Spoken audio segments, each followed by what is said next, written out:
Bonjour à tous, dans cette vidéo nous allons voir comment installer WordPress en local et ensuite le déployer en ligne.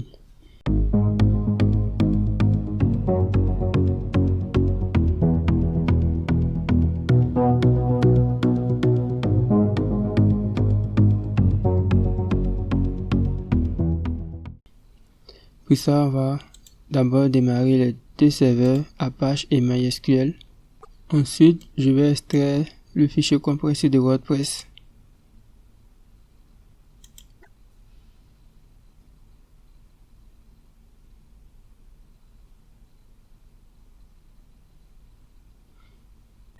Ok, voici le dossier de WordPress qui est là. Nous allons copier ce dossier. Et ensuite, nous allons aller le mettre dans le répertoire où se trouve XAMPP. Disque local C, XAMPP.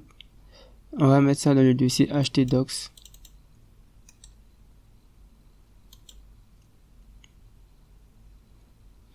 En attendant, on va ouvrir le navigateur et on va renseigner localhost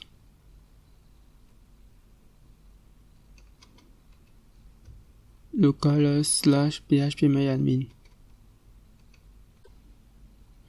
Ok, nous sommes sur l'interface de localhost. Maintenant, nous allons cliquer sur une nouvelle base de données. On va d'abord créer notre base de données. Donc, ça sera une base de données WordPress. Je vais pas me compliquer la tâche. Je vais écrire WordPress _db. Je vais garder UTF-8 MB4 General CI et je clique sur créer.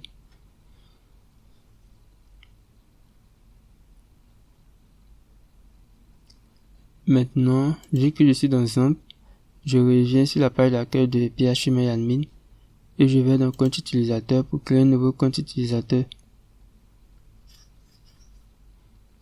Ensuite, je vais cliquer sur ajouter un compte utilisateur pour la base de données.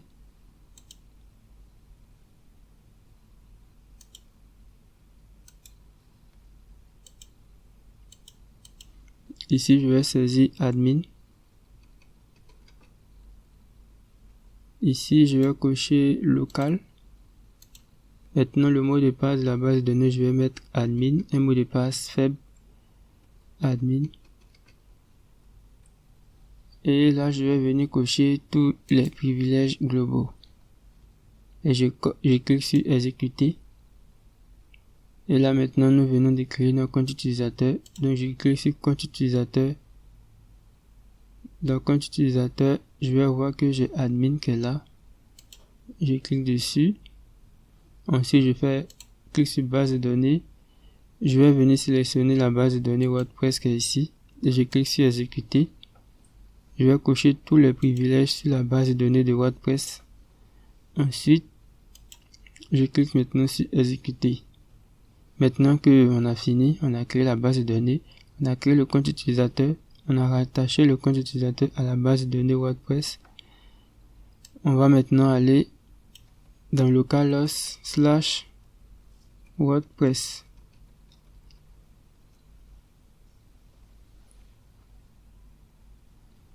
Et on va débuter l'installation de WordPress en local. On clique sur c'est parti.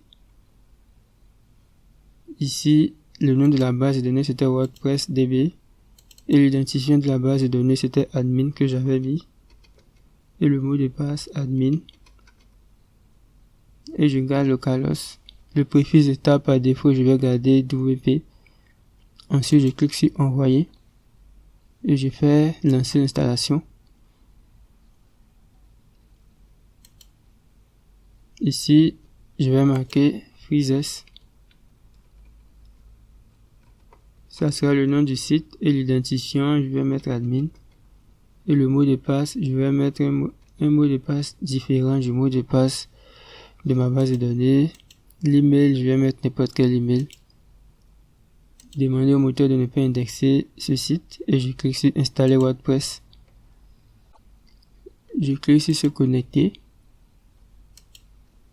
Je recherche, je me connecte avec mon identifiant de connexion et le mot de passe et je me connecte.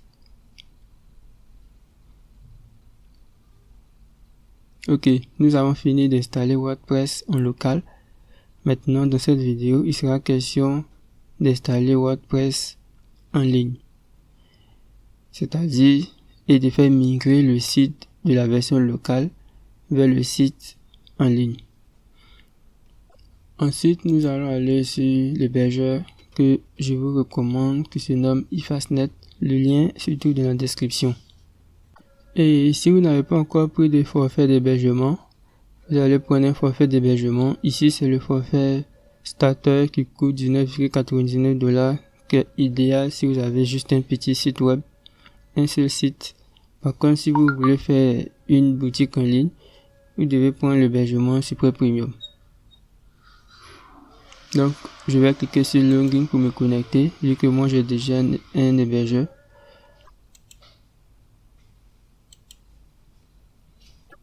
Je clique sur Service.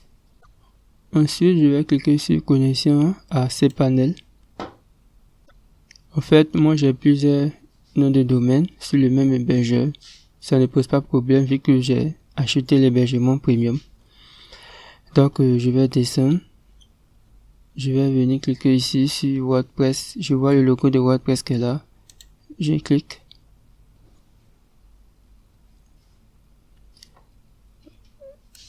Je recherche blog. Je clique sur WordPress. Ensuite, je vais cliquer sur Installer maintenant. Je vais d'abord sélectionner le domaine sur lequel je vais installer mon site WordPress, qui est freezes.com. Ensuite, je vais l'installer à la racine. Donc, je supprime le répétage du dossier. Et ici, je vais mettre l'identifiant par défaut, qui est le même identifiant que sur la version locale. Et je vais renseigner mon email.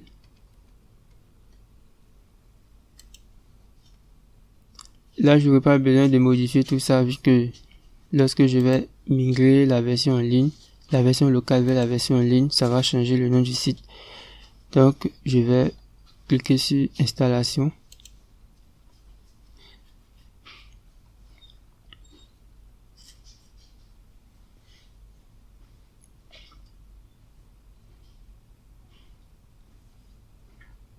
Ok, nous avons terminé l'installation de WordPress en ligne. Je vais me connecter par défaut sur le tableau de bord de WordPress sur mon site en ligne.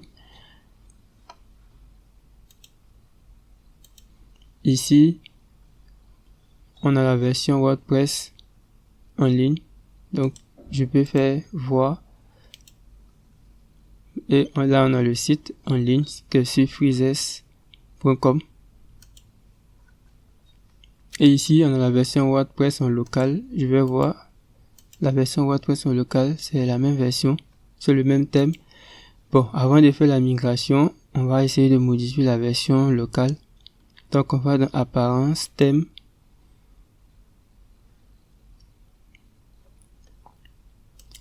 Ensuite, on va cliquer sur Ajouter. Et on va installer le thème Astra qui est juste ici. Donc, je clique sur Installation. Installer. Maintenant que le thème est installé, on va cliquer sur Activer l'extension. Et activer le thème, pardon. On clique sur le bouton Activer. Et là, nous avons modifié le site. On peut vérifier. Ok, voici, c'est le thème Astra qui est installé sur notre site WordPress.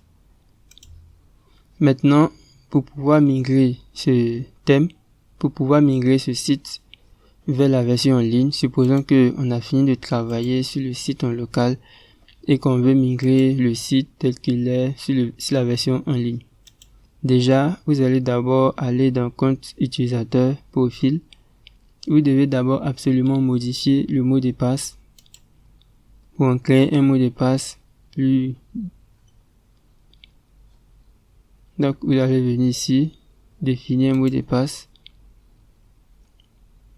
Je clique sur masquer et vous allez changer votre mot de passe pour un mot de passe un peu plus corsé.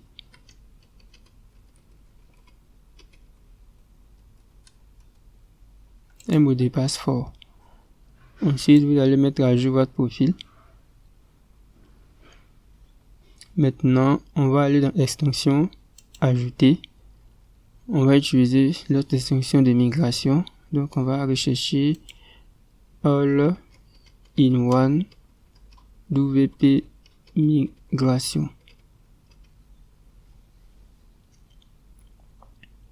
Bon, je vous avais la possibilité de copier tous les fichiers directement et le mettre sur votre serveur en ligne et créer la base de données et exporter la base de données, mais ça risque de générer quelques erreurs, mais là, moi je vous recommande d'utiliser cette extension All-in-One WP Migration qui va vous faciliter la migration. Donc, on installe l'extension WordPress.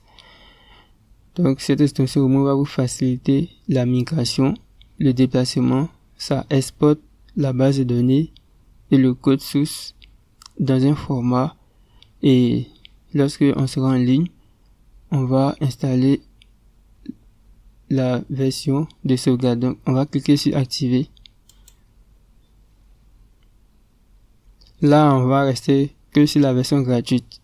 Cette extension existe en version payante, qui est très puissante, qui permet d'exporter des sites beaucoup plus volumineux. Donc, on va venir maintenant sur All-in-One. On va cliquer sur exporter le site, exporter.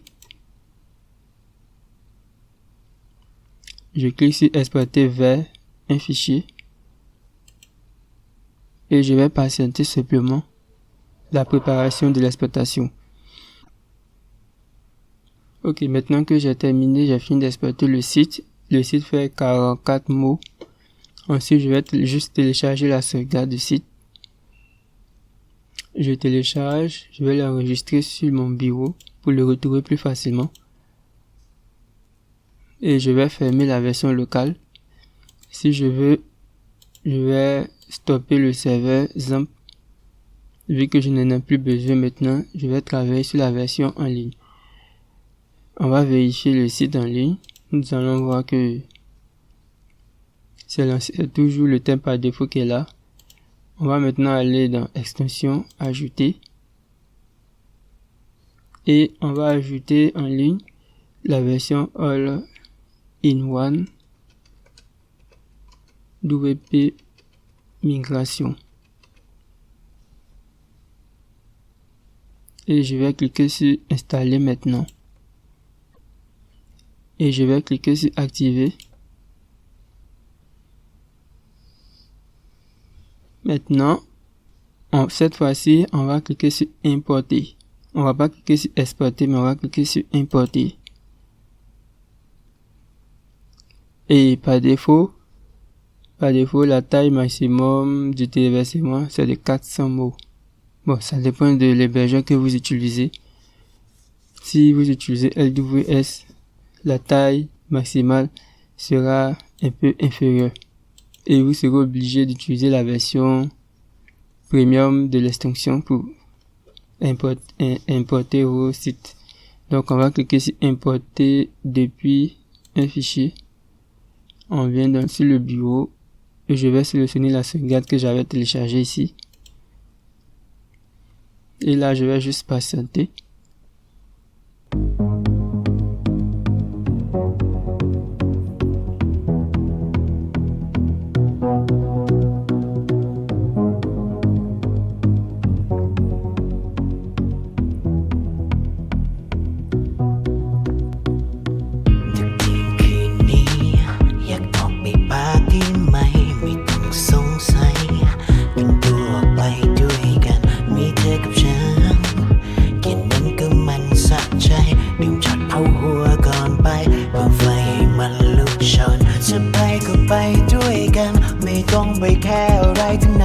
Ok, maintenant, il a fini d'importer. Nous allons cliquer maintenant sur continuer pour pouvoir écraser l'ancien site. Donc, on clique sur continuer maintenant. Il a fini le téléchargement. Maintenant, il va maintenant écraser les fichiers et la base de données. Donc, on va patienter un moment.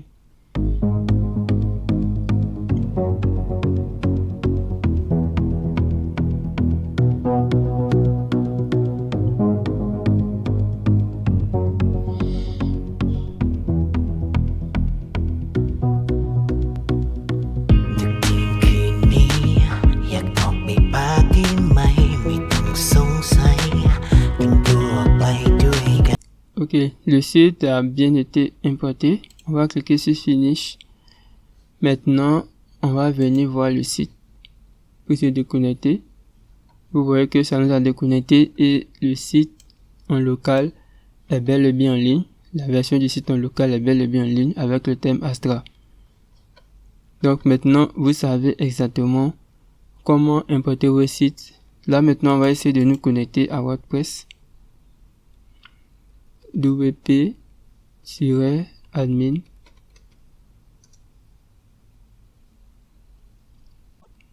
Je vais me connecter avec les anciens identifiants que admin. L'ancien identifiant. Vous allez voir que ça ne va pas fonctionner. Par contre, si je me connecte avec le nouveau identifiant que j'ai renseigné avant de faire ma sauvegarde, vous allez voir que ça va fonctionner maintenant.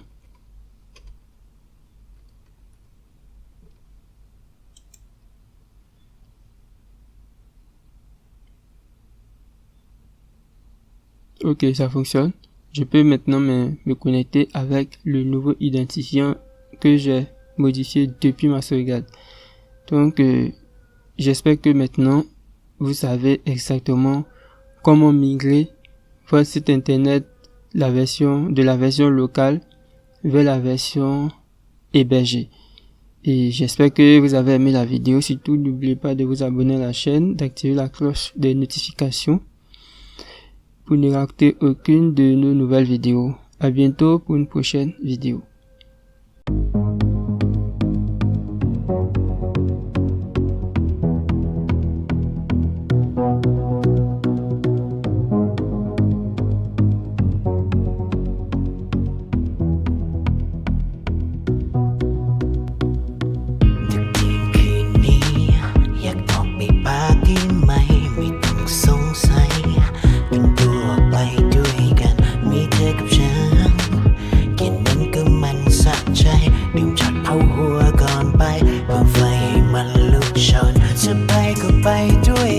ไม่ต้องไปแค่อะไรทั้งนั้นไปลองไปเล่นไปเต้นระบำเอาไปโยกกันให้มันไม่เบื่อแค่ทิ้งความเศร้าเอาไว้ข้างหลังลองออกไปแดนซ์กับดิสโก้พังจังหวะฮิปฮอปก็ใส่ไม่ยั้งเอาไปเต้นกันเลยไม่เข้าวัดเมย์จะออกไปปาร์ตี้ยันเช้าออกไปเต้นลืมความเศร้าแค่เธอแค่ฉันแค่สองเรารับรองไม่เหงาแต่เราใจขยับสะโพกไปทางซ้ายยกไหล่ใส่แอลไปทางขวาเอามือประสานและ